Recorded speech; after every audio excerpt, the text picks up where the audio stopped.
Muy buenas a todos. Primero, dar las gracias a la Asociación de Jóvenes Investigadores en Ciencias de las Religiones y al Observatorio de Religiones Comparadas por esta bonita iniciativa. Son tiempos difíciles y, bueno, es muy interesante poder generar esta red académica y estar conectados entre todos. En especial mencionar a Belén, a Ramón y a Alicia por estas labores de coordinación y a Javi por nuestro inestimable informático y su gran labor editando los vídeos. Me presento, soy Cristina Expósito, soy historiadora del arte y una enamorada del color. Esto es lo que me ha llevado a investigar más la capacidad comunicadora del pigmento y a relacionarlo con el estudio de las religiones. En esta breve charla haremos una aproximación a los métodos de estudio del color, trabajando el elemento cromático como un documento histórico y dotándole de la importancia cultural que tiene. En concreto lo haremos a través del amarillo, es un color bien fustigado en la historia de Occidente. Seguiremos este pequeño esquema trabajando el color como un lenguaje, para luego analizarlo como un documento histórico, como hemos mencionado, y centrarnos y profundizar en la simbología del amarillo, vertebrado en estos tres ámbitos que dan nombre a la charla: enfermedad, prostitución y traición. Finalizaremos con un término muy interesante y necesario como el de la historia cultural del color. Para iniciar este primer bloque, me gusta mucho esta frase de Carl Gustav Jung que comenta: el color es la lengua materna del subconsciente. Y es muy interesante el planteamiento de la idea de color como una lengua. Un lenguaje es la capacidad propia del ser humano para expresar, para transmitir sentimientos o pensamientos. En el caso de los idiomas, pues será a través de la palabra, pero en el caso de la pintura, el color adquiere esta capacidad comunicadora. Nosotros nos podemos comunicar porque efectivamente compartimos un código. Cuando yo digo mesa, todos me están comprendiendo. Pero abordar el lenguaje del color es difícil porque no es fácil hablar de colores, más bien los pensamos.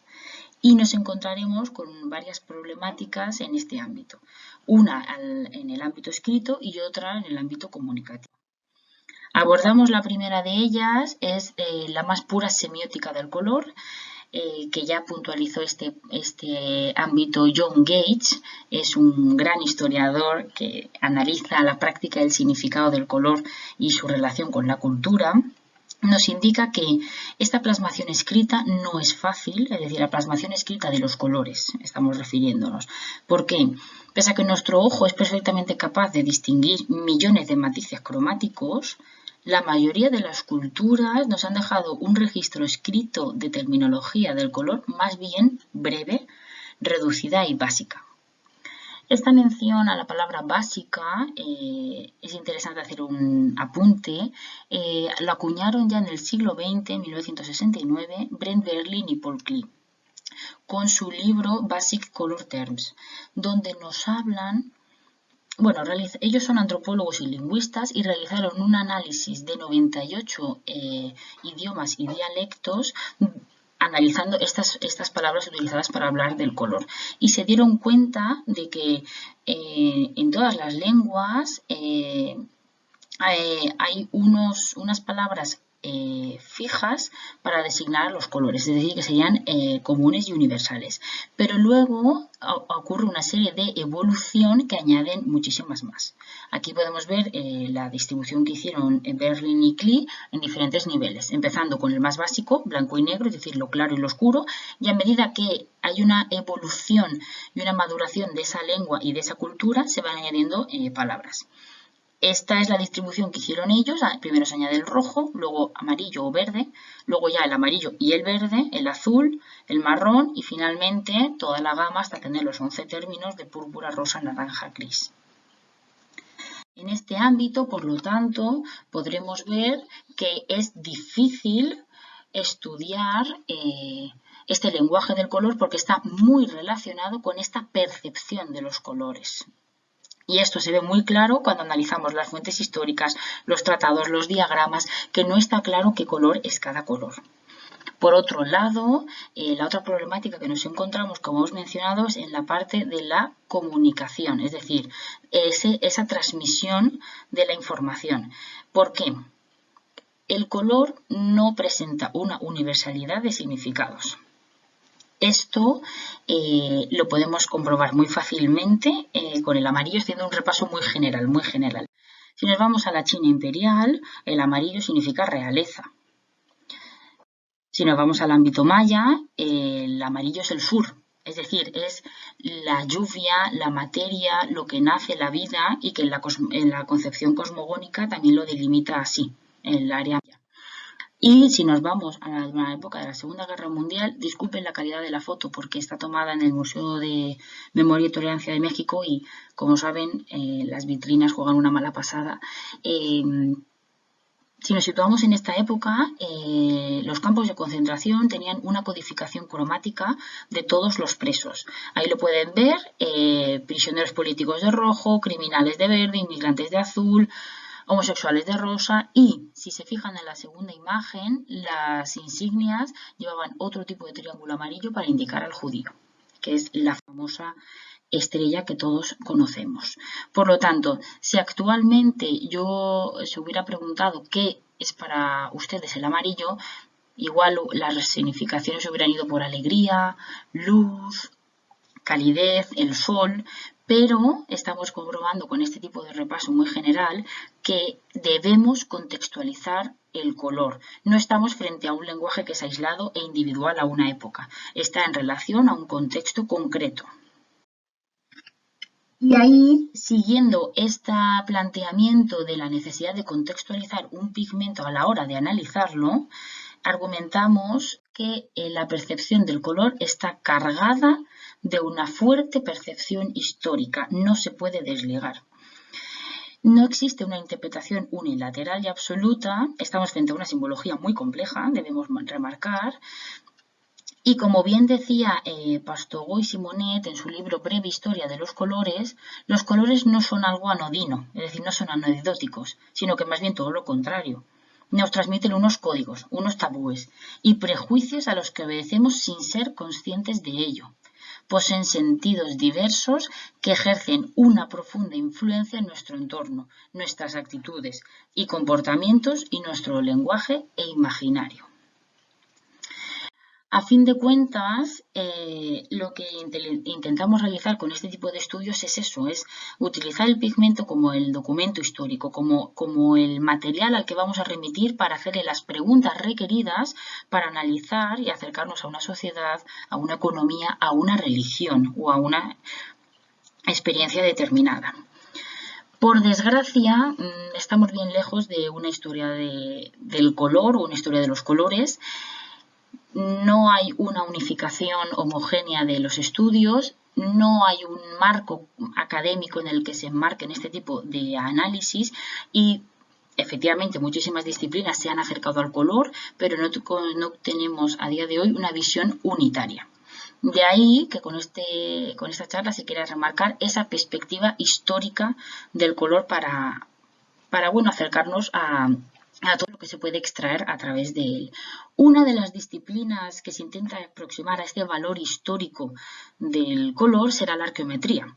Es una ciencia que emplea métodos y vías de análisis propios de la física y de la química para estudiar y examinar datos arqueológicos. Esto es lo que realizamos en la tesis doctoral actualmente, que aquí pueden ver. Entonces, se disponen de muestras de pigmentos.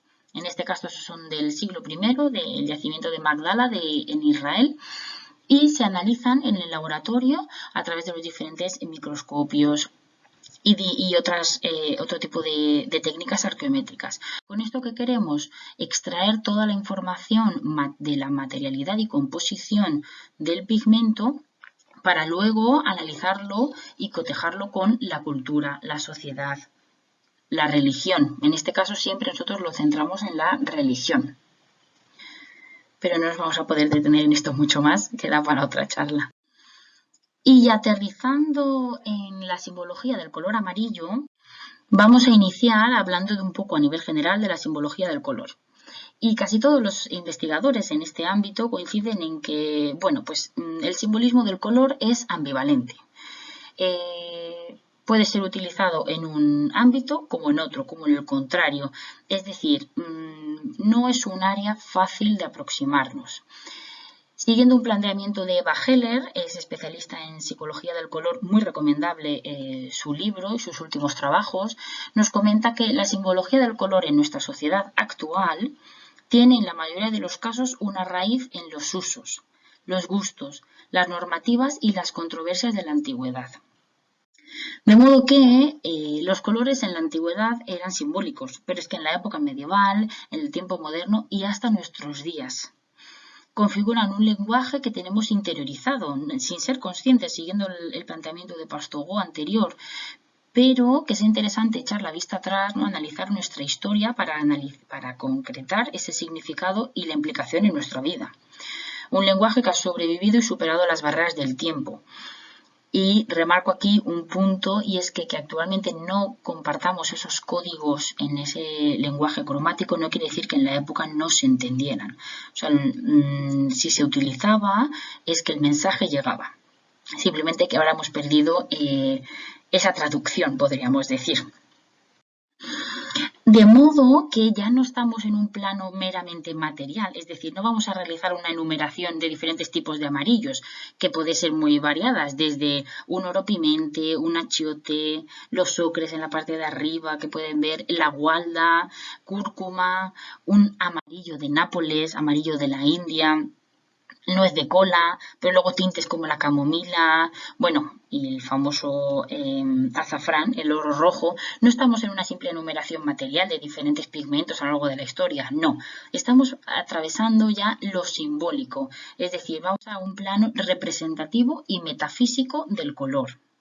De modo que en esta línea los colores no son anecdóticos a lo largo de la historia, son elementos que son una fuente de grandes experiencias sensoriales. Nos transmiten unos sentimientos, unas ideas, una mentalidad concreta. También son marcadores de sesgos sociales, es decir, símbolos de poder. No todo el mundo podía llevar los mismos colores. Diferenciadores de género y configuradores de concepciones cosmogónicas. Es decir, son un elemento de transmisión de la cultura. Y en el caso del color amarillo es... bueno, es peculiar, como bien nos dice Anne Varison, que es una antropóloga del color, que es quizá uno de los colores más paradójicos de toda la paleta cromática que conocemos actualmente. ¿Por qué? Porque su simbología puede variar desde ser considerado un atributo de los dioses, es decir, la máxima connotación que se le puede dar a nivel positivo, o una marca de exclusión, lo más negativo. Analizando desde la época, en la época grecorromana, el amarillo, bueno, pues es un color luminoso que indica la calidez, un uso muy popular, lo vestían las musas, los sacerdotes. Es verdad que estaba muy destinado a la clase social pudiente, debido a sus altos costes de producir esos tintes, pero es una vestimenta que incluso las novias de la alta alcurnia llevan los velos amarillos para indicar esa, bueno, continuidad en el matrimonio, una simbología de fidelidad. Es verdad que luego el amarillo fue desterrado por el gran rojo y el púrpura, que se convirtió, bueno, pues en el elemento social, el emblema de la clase social más elevada.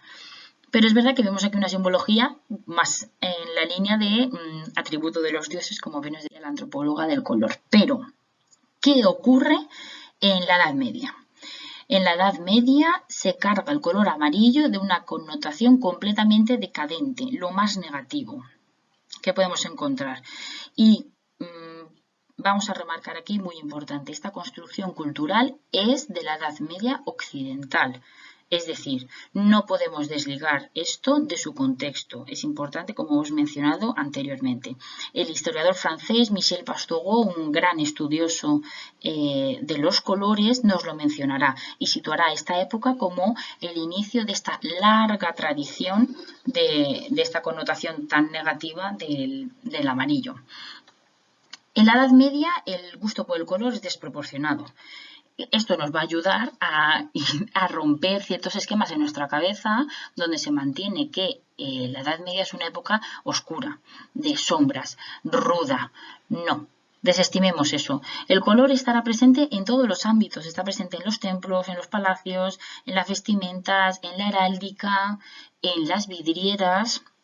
Por lo tanto, será un elemento muy común y muy reglado, es decir, no todo el mundo podía llevar los mismos colores ni utilizar los mismos colores.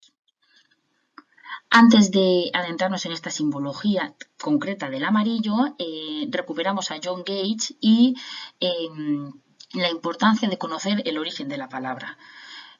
Nos remarcará el historiador que el origen de un significado para un color se halla en la propia palabra que lo define. Es decir, con el paso del tiempo, la sociedad a través de esta relación hará uno u otro uso del color.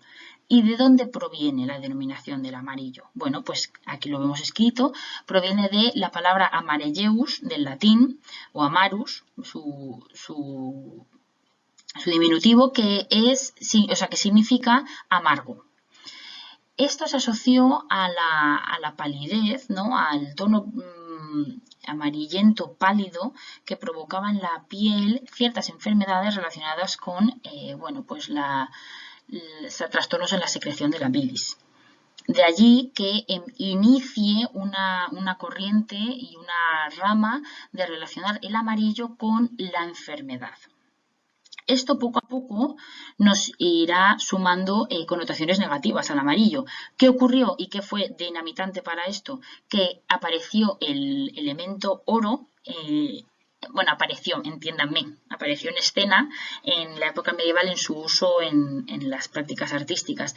Y el oro asimiló todas esas connotaciones positivas que tenía el amarillo, es decir, la calidez, la iluminación, la representación de Dios, la riqueza, todo lo relacionado con el dinero también.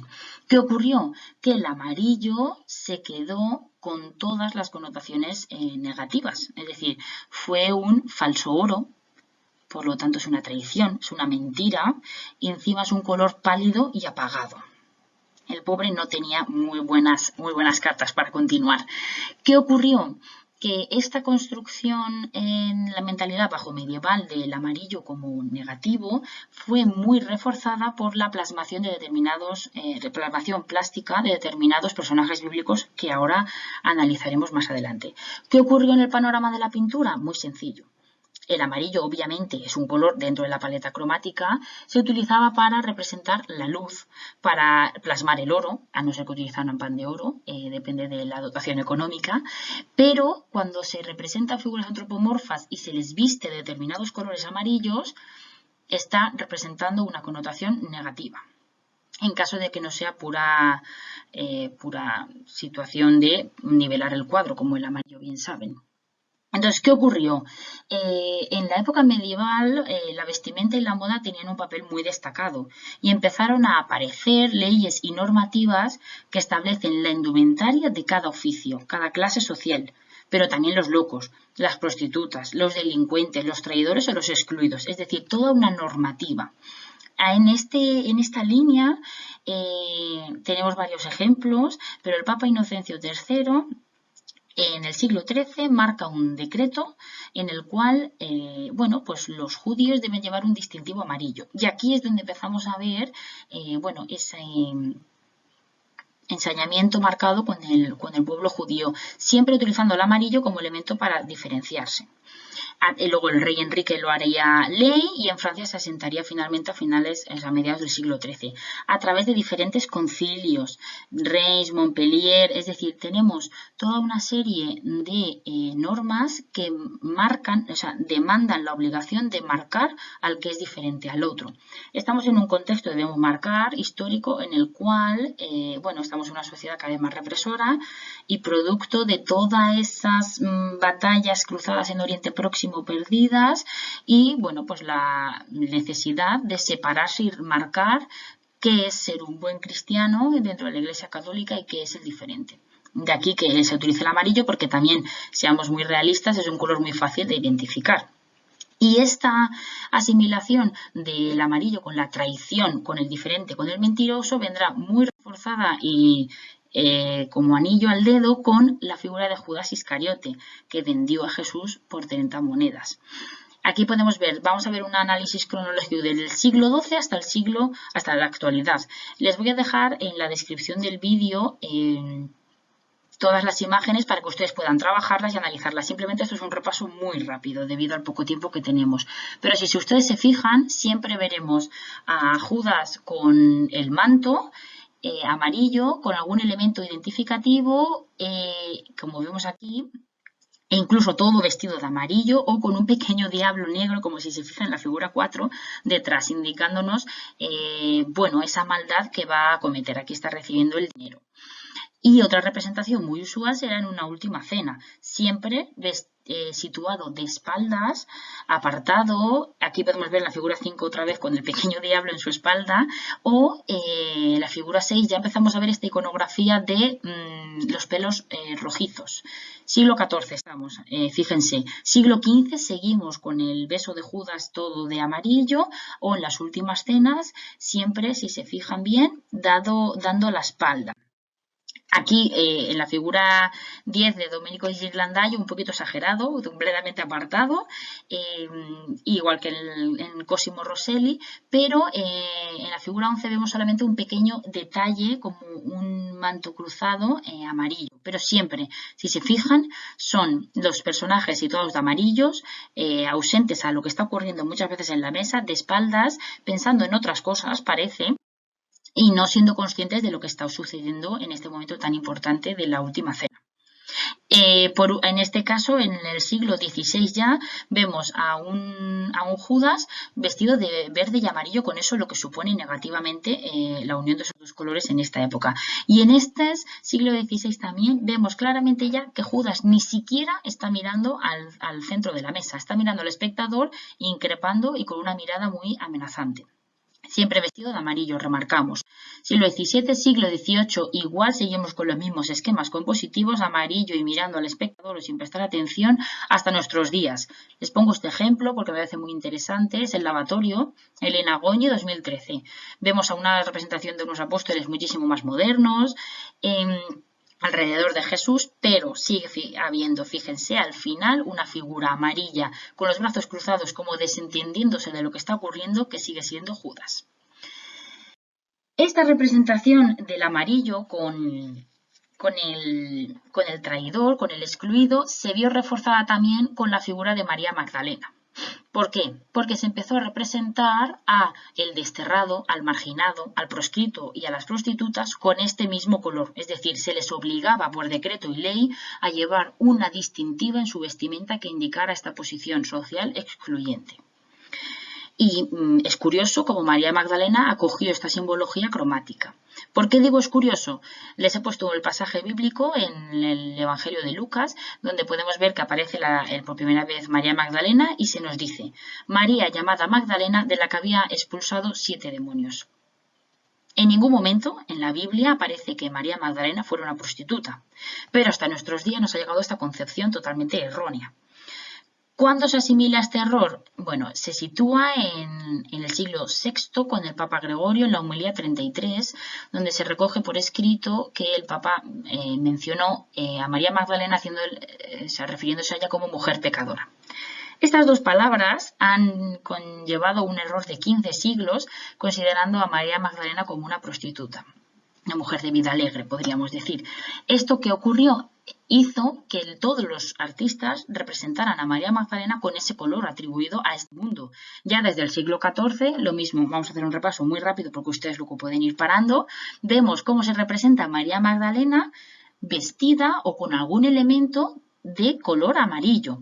En el famoso Noli Me Tangere que dijo Jesús cuando resucitó a María Magdalena, o en esta figura 26, en una curiosa Sagrada Familia, donde está en el medio María Magdalena sujetando al niño con un velo amarillo que nos indica claramente quién es, porque no hay ningún otro atributo que lo indique. Recordemos que estamos frente a sociedades analfabetas, donde la imagen y el color se convierten en el idioma.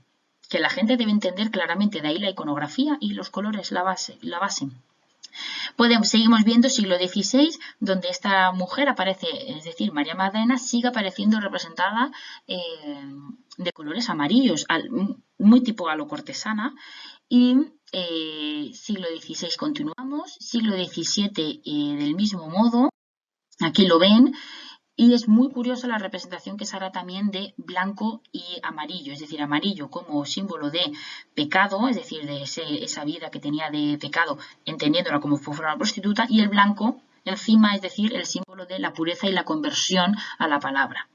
En el Calvario aparece también a los pies de la cruz vestida de amarillo. Siglo XIX, fíjense, continúa esta iconografía tan marcada de blanco sobre amarillo. Y en el siglo XX encontramos esta imagen de arte digital, una mujer de nuestra época, podríamos decir, vestida perfectamente con los mismos símbolos, amarillo y blanco. Es decir, que el mensaje sigue funcionando y sigue transmitiéndose de esa manera. Recordemos también que este tipo de discursos sirvieron a la Iglesia Católica para transmitir lo que no debía hacerse o la traición que implicaba no seguir el mensaje de Jesús. Por lo tanto, está a disposición de todo este discurso religioso ese color. Y para finalizar, y muy rápidamente, como hemos visto, una historia de los colores como tal. Pero es verdad que con este tipo de análisis y propuestas queremos plantear una historia cultural del color. Y en este estudio concreto aplicarlo al mundo de las creencias. Queremos analizar la religión a través del color, de su materialidad, de su simbología, del uso mágico ritual y de las connotaciones que le dotan, para interpretar la experiencia religiosa. Es decir, que utilizamos el color como una categoría antropológica más. Espero que les haya gustado mucho y mucho ánimo con estos días de confinamiento.